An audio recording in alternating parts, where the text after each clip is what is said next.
I'm going to tell you the biggest aha moment I had in language learning. And to be absolutely honest with you, it arrives quite late. So I started learning languages like when I was 22. And because I was young and because I was curious and my personality made it quite easy for me to talk to people and play around with the language. So I never really had myself the I freeze and I cannot find my words. Not so much. Very quickly I overcame this. And to be honest, that makes me a bit sad because I couldn't relate with most of the language learners I was helping because they were describing this feeling or like, oh, when I want to speak the language, I cannot find my words and I freeze and then I block and I switch back to English. And for me, I was like, nah, like, okay, like I can have empathy for that, but I never had this experience. At least not with languages. So the issue with that for me was that I didn't really know exactly how to help people unlock their French, have this fluency switch, help them not block.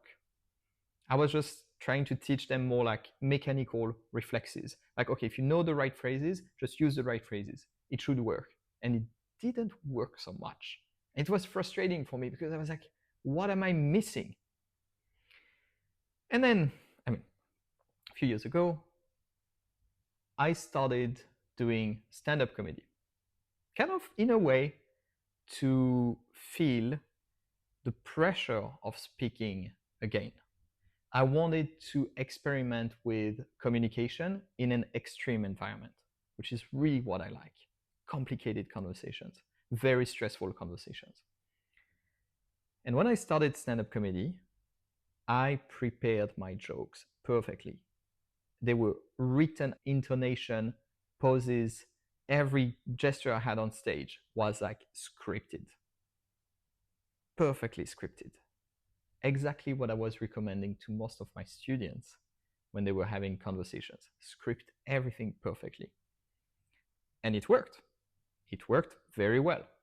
For the first year of stand up, perfectly delivering my jokes. They were performing great. And the stand up comedy scene is chaotic. So when you're a stand up comedian that can be good and consistent, you're appreciated by organizers and comedy clubs. So I was happy. But then, after 6 months, a year, I could feel that something was off. I was feeling mechanical. I was feeling stuck in my script. And also, it was taking me so much energy to memorize everything perfectly. I lack fluency. I lack confidence, real confidence.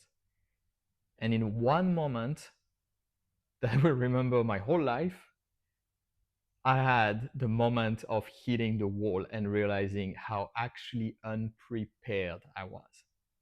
It was a comedy show. I think it was a Tuesday, small room.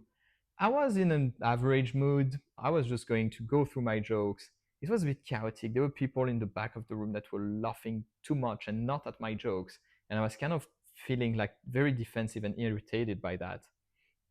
And at some point, I called them out. I said, like, excuse me, like, can you like just be a bit respectful? I don't know what I said.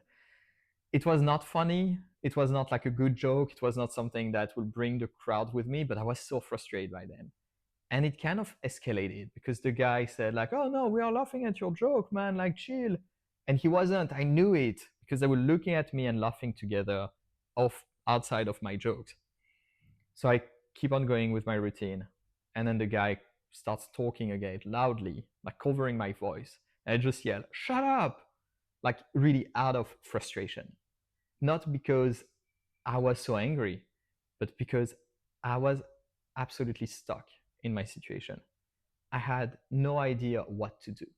I knew my lines one by one. I knew exactly what to say for my jokes, but this was off script. And I had no idea how to integrate it, what to make of it. So, long story short, they kicked him out of the room. I could finish my set. It was okay. I was a bit shaken. It's not a great feeling. You can imagine stand up comedy is very stressful. And after that, two things happened. I started working with a public speaking coach. And from the first moment, he told me, This is good, but your way of speaking sounds very scripted. Like you're just like going through the right steps, hitting the right points, and having a nice ending. And I was like, yeah, isn't it what I'm supposed to do in public speaking? For me, I was like, I'm delivering a quality TED talk every time you ask me to talk about something. And he was like, no, but like, it doesn't sound like genuine. It doesn't sound like you.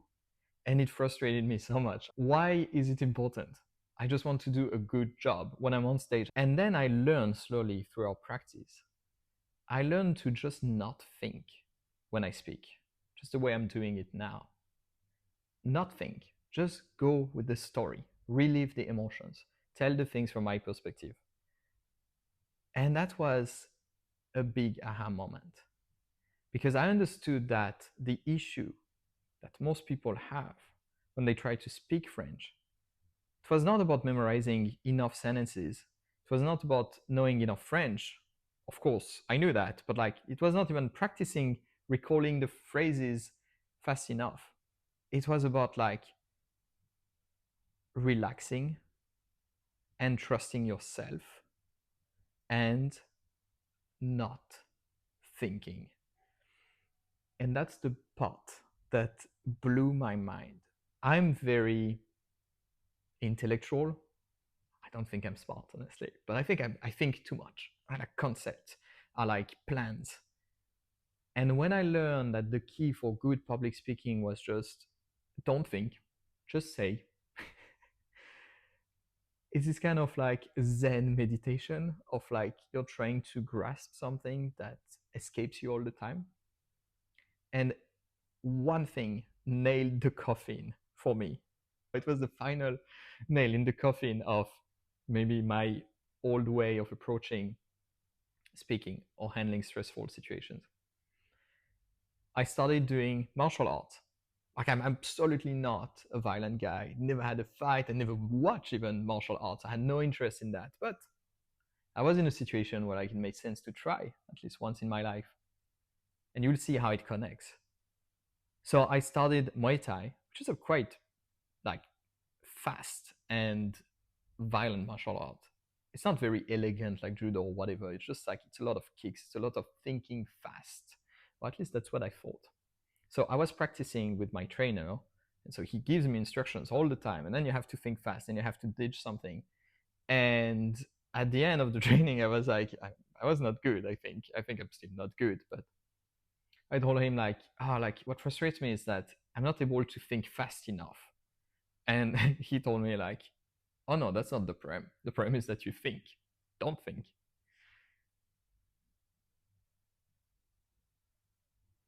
I believe that if he told me that in another context, I would have felt even more frustrated. I would feel like, oh my God, like, what is this phrase? Like, this is so empty and cliche. Like, don't think, like, of course I need to think. How can I use my brain if I'm not thinking? How can I, like, react fast if I'm not thinking? But I was like, yes, I know what he means. This is the same thing as with stand up comedy. This is the same thing as with every expat trying to have conversations in French. Maybe the reason you can't find your words, the reason you freeze, the reason you have this adrenaline, this rush, and your brain telling you, like, be very careful, this is a dangerous situation, be very careful with what you're going to say. Maybe that's the reason you cannot say anything and you don't speak French, because you're thinking. So, what you need, maybe, is to have an approach that is more open, playful. When you look at kids, they are not like thinking so much before saying something, right? They just say things and it's incorrect, and that's fine because either it's funny or it's cute, or the parents will like try to clarify, say, do you want this? Did you say this? It's kind of the same thing with language learning, but we are just too proud as adults, like to, like, oh no, I don't want to sound stupid. I don't want to butcher the French language. Please butcher the French language. It needs it. It needs to be a bit butchered. I think it's like too pretentious. Like, no. What is paradoxical is that the more you get stuck and you freeze and you don't speak to not make a fool of yourself, then one day you wake up and you've been living in France for 10 years, 20 years, and you're stuck in English because you know that the moment you will start speaking French, you will have even more judgment. Because people will ask you, oh, how long have you been living here? And you will say, oh, 15 ans, 15 years. And you will be terrified with their opinion. Like, we help expats who have been living in France for 30 years a lot. And they have the same issue. Like, after year 1 or year 30, if you're not speaking, it's not going to magically happen. If you're freezing, if you're stuck, if you cannot string sentences together, you're going to bring the same issue year after year, and you're going to reinforce it. So if you want to stop thinking when you speak French and to see what it feels like to be yourself in the language, not caring about mistakes, and learning fast, correcting your mistakes, of course, with time, because that's also the point. If you're interested in that, click below and book a call with someone from our team. That's what we do at Solve Languages. We help expats just like you go from I freeze, I cannot speak, to I have the conversations that matter in my life. We do one thing, it's communication in French for expats, and we do it well.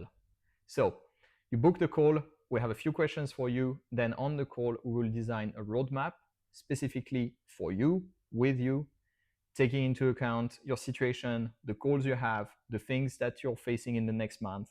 And we will then, if we accept you in the program, and if you think this program works for you, which I think it would, if you've watched this video until now, we will take you to your results. So, looking forward to seeing you. À bientôt. Salut.